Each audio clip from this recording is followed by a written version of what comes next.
नूह ने अपनी आस्था पर अडिग रहकर नाव बनाई और उसका पूरा परिवार बच गया।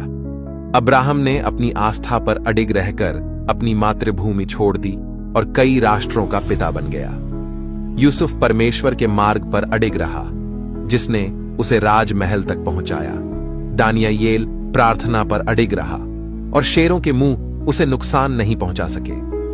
जो कोई भी अपनी आस्था पर अडिग रहता है, उसे व्यक्तिगत रूप से परमेश्वर का आशीष प्राप्त होता है। आज जब आप अपनी आस्था में दृढ़ रहेंगे, तो वह आपको निश्चित रूप से प्रचुर आशीषें प्रदान करेगा, जितना आप मांग सकते हैं या कल्पना भी नहीं कर सकते। इसलिए पहले तुम परमेश्वर के राज्य और उसके धर्म की खोज करो, तो ये सब वस्तुएं भी तुम्हें मिल जाएंगी। यदि आप अपनी आस्था पर अडिग रहने के इच्छुक हैं, आमीन। अपना फोन नंबर छोड़ दें और एक पादरी आपको सिखाएगा कि अपने जीवन में परमेश्वर में अपनी आस्था पर कैसे अडिग रहें।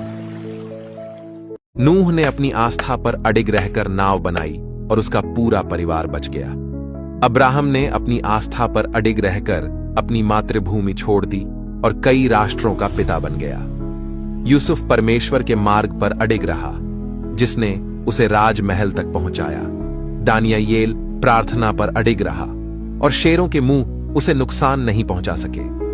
जो कोई भी अपनी आस्था पर अडिग रहता है, उसे व्यक्तिगत रूप से परमेश्वर का आशीष प्राप्त होता है। आज जब आप अपनी आस्था में दृढ़ रहेंगे, तो वह आपको निश्चित रूप से प्रचुर आशीषें प्रदान करेगा, जितना आप मांग सकते हैं या कल्पना भी नहीं कर सकते। इसलिए पहले तुम परमेश्वर के राज्य और उसके धर्म की खोज करो, तो ये सब वस्तुएं भी तुम्हें मिल जाएंगी। यदि आप अपनी आस्था पर अडिग रहने के इच्छुक हैं, आमीन।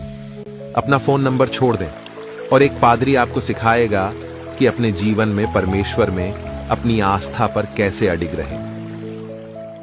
नूह ने अपनी आस्था पर अडिग रहकर नाव बनाई और उसका पूरा परिवार बच गया। अब्राहम ने अपनी आस्था पर अडिग रहकर अपनी मातृभूमि छोड़ दी और कई राष्ट्रों का पिता बन गया। यूसुफ परमेश्वर के मार्ग पर अडिग रहा, जिसने उसे राजमहल तक पहुंचाया।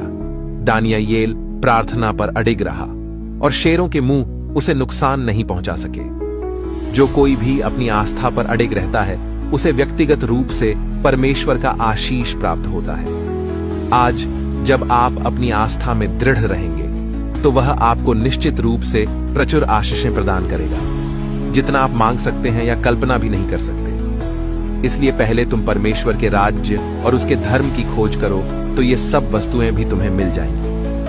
यदि आप अपनी आस्था पर अडिग रहने के इच्छुक हैं,